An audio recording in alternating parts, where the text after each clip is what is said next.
Hello guys, welcome to V world. നമ്മൾ സിനിമ കാണാൻ പോയിട്ടുണ്ടായിരുന്നു കേട്ടോ. തുടരും മൂവി കാണാൻ പോയിട്ടുണ്ടായിരുന്നു. നമ്മൾ ആസ് യൂഷ്വൽ എല്ലാ പടവും കാണാൻ പോകുന്ന പോലെ തന്നെ മഞ്ചേരി ലാഡ് സിനിമാസിലാണ് നമ്മൾ കാണാൻ വേണ്ടി പോയിട്ടുണ്ടായിരുന്നത്. അപ്പോൾ അതിൻ്റെ ഒരു കുഞ്ഞു വീഡിയോ ആണ് കേട്ടോ.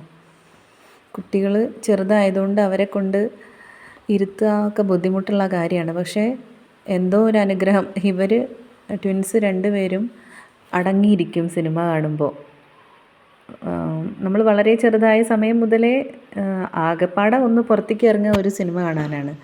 അപ്പോൾ ചെറുപ്പം മുതലേ കണ്ട് ശീലമുള്ളതുകൊണ്ടാവണം ഇവർ നന്നായിട്ട് സഹകരിക്കും കേട്ടോ. നമ്മളെ ബുദ്ധിമുട്ടാക്കൊന്നുമില്ല.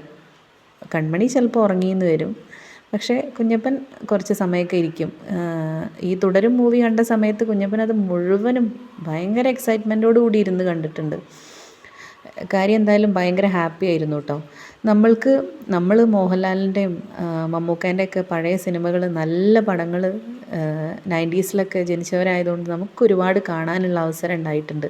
അപ്പം ഞാൻ ഓർക്കും, നമ്മളെ വിച്ചൂട്ടനൊന്നും അങ്ങനത്തെ ഒരു ഭാഗ്യമില്ലല്ലോ എന്ന്. പക്ഷേ ഈ ജനറേഷനിലെ മക്കൾക്ക് മോഹൻലാൽ ആരാണ്, എന്തായിരുന്നു അദ്ദേഹം എന്നൊക്കെ അറിയിക്കാനുള്ള ഒരു ഓപ്പർച്യൂണിറ്റി തുടരും മൂവിയിലൂടെ കിട്ടിയെന്നുള്ളതാണ്. നമ്മൾ 9:45 ടിക്കറ്റായിരുന്നു ബുക്ക് ചെയ്തിട്ടുണ്ടായിരുന്നത്. അപ്പോൾ കുറച്ച് സമയം നേരത്തെ എത്തിയതുകൊണ്ട് ഐസ്ക്രീം കഴിക്കാനൊക്കെ ഉള്ള കുറച്ച് സമയം കിട്ടി. കുഞ്ഞപ്പ ഇതെന്താ കളറ്? ഓറഞ്ച്. ഇതെന്താ കളറ്? ഗ്രീൻ ആണോ? കഴിച്ചോ കഴിച്ചോ.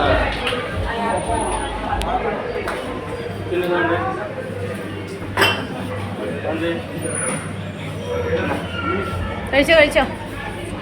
കമ്പനി ഇതെന്താ കളറ്? ഓറഞ്ച്. പറഞ്ഞോ വെച്ചോ.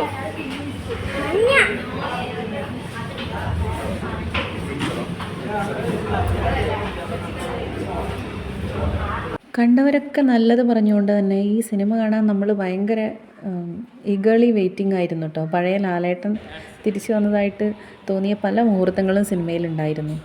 അതുപോലെ ഫാമിലി, ഫൺ, ഹാപ്പിനെസ് അങ്ങനെയുള്ള മൊമെൻറ്റ്സൊക്കെ വളരെ കുറച്ചേ ഉള്ളൂ, പക്ഷേ അത് ഭയങ്കര രസമുള്ളതായിരുന്നു.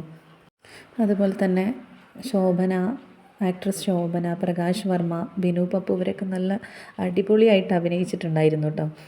പിന്നെ ഇതിൽ വില്ലൻ മരിച്ച് കാറിലിരിക്കുന്ന ഒരു സീനുണ്ട്. അത് കണ്ട് വിച്ചുവിന് പനിച്ചിട്ട് പിന്നെ ബാക്കി സീൻസൊക്കെ എൻ്റെ കയ്യിൽ അള്ളിപ്പിടിച്ചിരുന്നിട്ടാണ് കണ്ടത്.